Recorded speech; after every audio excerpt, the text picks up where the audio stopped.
Richard Southern joins us this hour. Happy Friday, Richard. Happy Friday, Janella.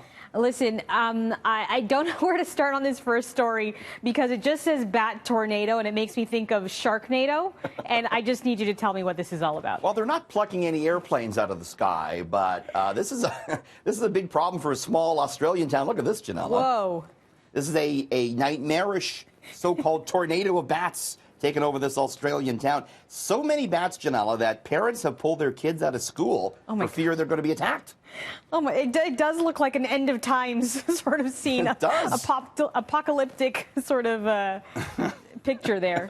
They outnumber the residents, the bats, by the hundreds of thousands. Despite the potential health risk, the bats are protected under Queensland law, meaning the residents can't do much but shelter in their homes. You know, bats aren't doing themselves any favor these days, Janella. They're being blamed for the coronavirus outbreak, and now this. They got to get their act together, bats. Yeah.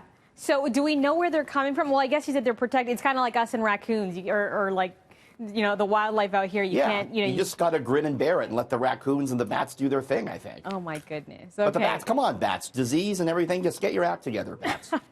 All right, we talked about Sunday's Super Bowl halftime show, and we were on opposite sides of the spectrum when it came to the reviews. You raked me over the coals for my opinion. I wasn't the only one, apparently. You lost Twitter followers for your thumbs down. Yeah, I did. I guess you can't please everyone. Well, I wasn't the only one not liking it. An outraged commentator out of the States is going to sue the NFL, he says, over what he called a quote-unquote pornographic Super Bowl halftime show. Oh, come on. Dave Dunhambeer, the host of Pass the Salt webcast, which is a very far-right radical thing down there, he claimed the halftime show should have come with a warning because it was too provocative. He said watching it will keep him from getting into heaven, Janella. He's planning to sue the NFL. He could have turned it off. He just could have turned it off. He's got a lawyer. He's going to sue them for, get this, $867 trillion. All right. Relax. So, I guess he's never watched the Dallas Cowboy cheerleaders. That was his first time watching football? There's an awful lot worse on TV. I hope he averts his eyes He next time. should just sue the television company for letting him have the remote, I guess. Get over it. Okay, it is Friday, so let's wrap things up on a fun note. There was an incredible moment on Wheel of Fortune last night.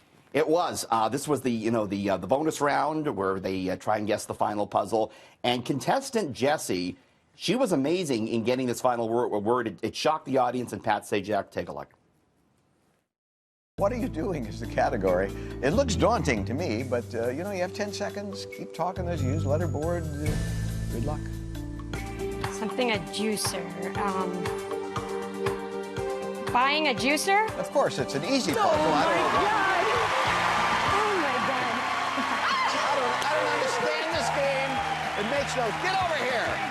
How did she do that? I don't know. I was going to say something dancer. I couldn't figure out the beginning of it. I was trying to solve it myself. She won $52,000 all told. Wow. I wanted to give it a shot. I called Wheel of Fortune, and they sent us just a random puzzle to see how you and I might do. Oh, I'm going to lose at this. So let's bring it up. I think the category, is TV's favorite segment. Let's see. There's a lot of words, a lot of words there.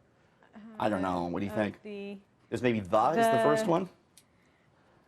Let's bring up the answer. Bring the answer up. What is it, Janella? Richard Southern on CityNews. Wow, I wasn't expecting that. Of course. Was not expecting that, Janella. Wow, yeah. Nice of Jeopardy to Wheel of Fortune to have that. They just had that one at the ready, I guess. I guess so. Who knew we were TV's favorite segment, Janella? Well, we cannot wait for our TV's favorite segment next on Monday afternoon. Thanks so much for joining us. Have a great weekend. Have a good weekend.